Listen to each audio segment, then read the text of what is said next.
So আমি মূলত হচ্ছে এটা শো করাতে পারি না যে ভিআইপিতে কি সিগন্যাল দিচ্ছি না দিচ্ছি। সেগুলো জাস্ট টুর্নামেন্টের সময় ভিডিও বানানোর সময় শো করানো হয়ে যায়। কারণ হচ্ছে আমি দিনে ১ ঘন্টা বা ১.৫ ঘন্টা আমি একটু এক্সট্রা টাইম বের করি জাস্ট সিগন্যাল দেওয়ার জন্য। ওই টাইমটার পরে আমার অন্যান্য কাজ থাকে, আমি বাইরে যেতে হয়, ফ্যামিলির সাথে টাইম স্পেন্ড করতে হয়। যার কারণে আমি এই ভিডিওটা মেক করার টাইম পাই না। যেহেতু আজকে একটু সময় পেয়েছি, আজকে আমি একটু ফ্রি আছি, যার কারণে আমি ভিডিওটা বানাচ্ছি। জাস্ট শো করার জন্য যে মানে ভিআইপিতে আজকের কি সিগন্যাল দিলাম, গতকালকে কি সিগন্যাল দিলাম, জাস্ট এরকম ট্রাই করবো যে রেগুলার ভিডিও বানানোর। আমি যদি ফ্রি থাকি তাহলে ভিডিও অবশ্যই বানাবো।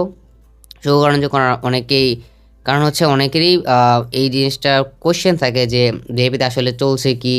কারণ আপনারা তো ভিআইপিতে নাই, কারণ আপনারা দেখবেনও না যে ভিআইপিতে কী চলতেছে। আমি জাস্ট শো আজকে যদি ইয়াগুলো দেখেন, রেজাল্টটা দেখেন জাস্ট। রেজাল্টটা হচ্ছে আজকের 90% 95% সিগন্যালে শিওর শট গেছে। যেমন আমি যদি বলি ১টা, ২টা, ৩টা, ৪টা, ৫টা, ৬টা, ৭, ৮, ৯, ১০, ১১, ১২